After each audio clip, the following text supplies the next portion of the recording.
The industrial age of mass production has ended. We now operate entirely within an era defined by simulation and the replication of signs. For over a century, the dominant framework for understanding commodities was classical Marxism. In this 19th century model, every object was defined by a strict duality: its use value, meaning its biological or practical utility, and its exchange value, the economic price it could command in a market. But as Western economies transitioned from competitive market capitalism to monopoly capitalism in the mid-20th century, this framework fractured. The classical model could not explain a consumer society driven by excess, branding, and manufactured desire rather than raw utility. To understand this new economy, we have to look at sign value. In contemporary society, objects are rarely consumed for their practical use. Instead, they are consumed for their differential prestige within a structural code. You do not buy a luxury sedan solely to commute. You buy it to signal your social standing relative to those driving economy cars. This diagram shows how sign value functions mechanically. A commodity derives its meaning entirely through its distance and difference from other commodities in a network. The central object possesses zero inherent physical utility. Its value is generated purely by the mathematical lines connecting it to abstract codes of status, class, and aesthetics. Advertising and mass media weaponize this network. By packaging these codes into distinct lifestyles, corporations manage consumer demand and generate prestige on an industrial scale. The production of signs accelerates past the production of physical goods. This economic mechanism eventually spills over into ontology, creating a condition known as hyperreality. Hyperreality is a state where media simulations, entertainment, and digital spaces offer experiences more intense and involving than mundane physical existence. Within this state, the artificial construct is elevated. The synthetic object strips away the decay, the dirt, and the unpredictable variables of the natural world. It emerges more beautiful and more permanent than its biological equivalent. Given the choice, society actively abandons the messy, decaying natural world. We migrate toward the optimized, immortal environments provided by glowing screens, pristine indoor malls, and curated digital networks. Eventually, a critical threshold is crossed. The simulation stops referencing the original physical object entirely. It becomes its own reference point, generating its own internal reality. The physical referent is annihilated. The simulation has murdered the original, leaving us in an environment composed entirely of artificial signs. This crisis of the object inevitably creates a crisis for the human subject. Consciousness fractures under the weight of cybernetic and media technologies.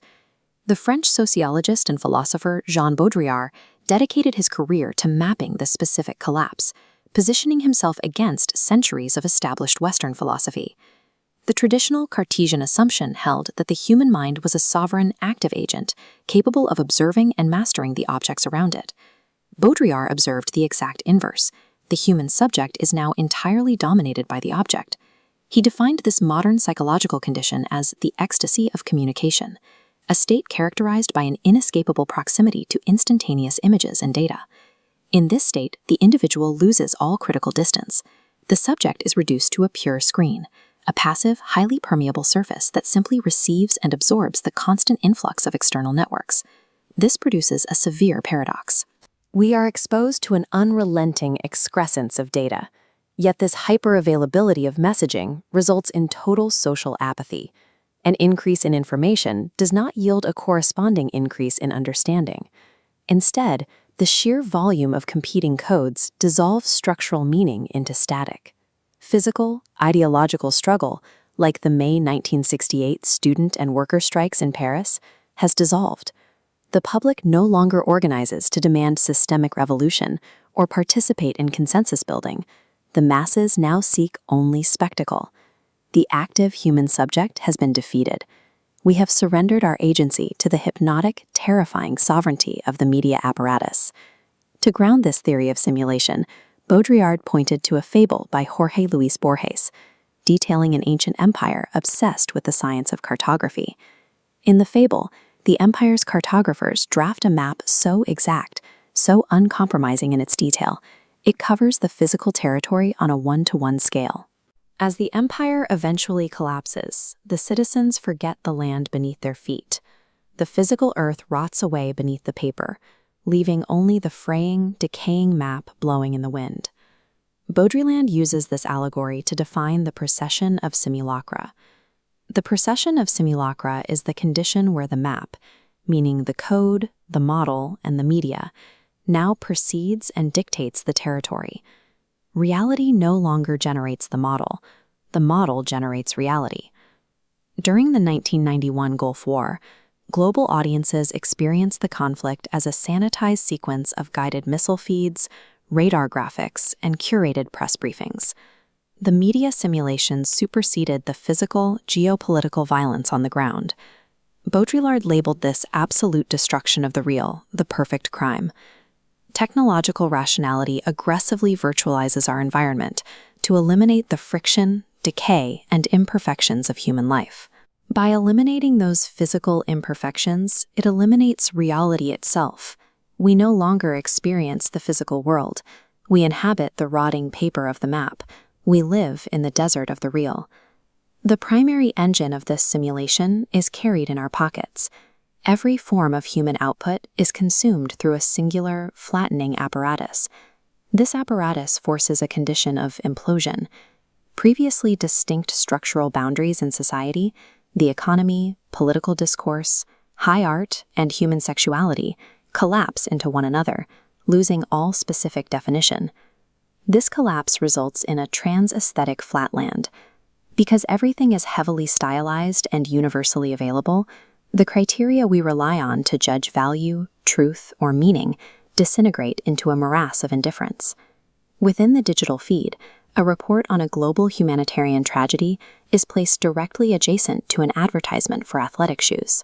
Both are rendered in identical binary code, stripped of hierarchy, demanding the exact same superficial engagement before you scroll past. This marks the third order of simulation. The terrifying function of this third order is not to represent the world. It exists solely to mask the profound, chilling absence of reality beneath it.